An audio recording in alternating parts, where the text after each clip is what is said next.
what's going on, everybody? Welcome to the Fourth and Goal Sports Show. I'm your host, Tyrus Wilson.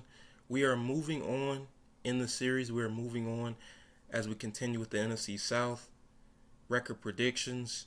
Finally, at our last part, we are here for the Atlanta Falcons. You know, the Falcons last season was pretty disappointing, but they got Kirk Cousins now. They got their quarterback, which has been the missing piece ever since Matt Ryan. Now they have Kirk Cousins. And starting with week 1, I'm going to take them to start 1-0. Week 2, they go to Philly. It's going to be a tough one. I'm going to take Philly for that. Week 3, it doesn't get any easier. At home versus the Chiefs, Sunday Night Football. I'm going to be excited for that game. Going to take the Chiefs. Then, week 4, I got the Falcons over the Saints. Week 5, Falcons over Tampa Bay, Thursday Night Thriller. Going to be interesting. Week 6, I think the Panthers are going to be slightly better this year. As you saw in my previous video, I have them winning 7 games. So, at home for the Panthers, Falcons on the road. I'm taking the Panthers for the upset. Week 7, at home versus Seattle.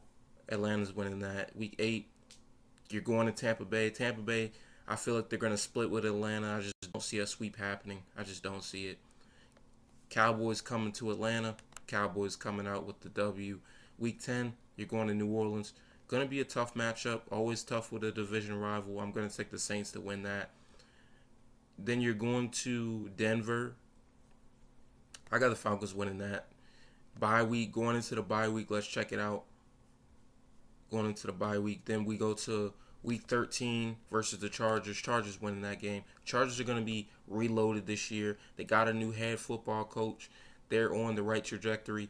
They let go of some loose ends. They let go of some financial limitations on the roster. And I feel like the Chargers are going to be a solid team this year. Going to week 14, you're going to Minnesota.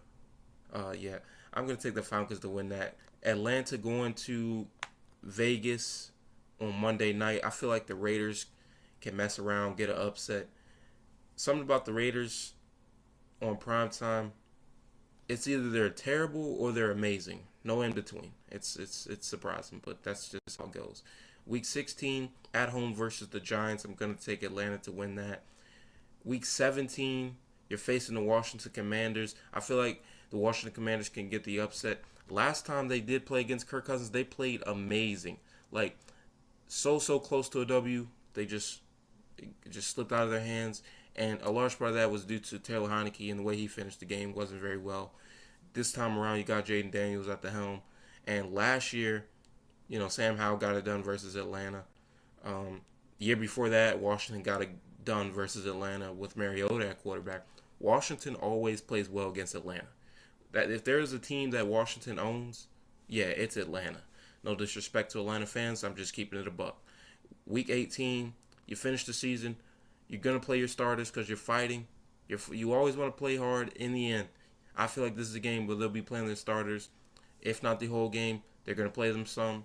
Week 18 versus Carolina, you get the W. And to end the season, the Falcons go 8-9 on the year. 8-9, and that's going to be enough to win the division. The Falcons go 8-9, and they are the 1 seed in the NFC South. Please be sure to like, comment, share, subscribe, as well as follow to the Fourth and Goal Sports Instagram page. And please be sure to comment your thoughts on the Falcons season this year. Do you agree with my record prediction for the Falcons, or do you disagree? Please be sure to share it in the comments. But without further ado, this is the Fourth and Goal Sports Show. I'm your host, Tyrus Wilson. Have a blessed day. Have a productive week. Peace.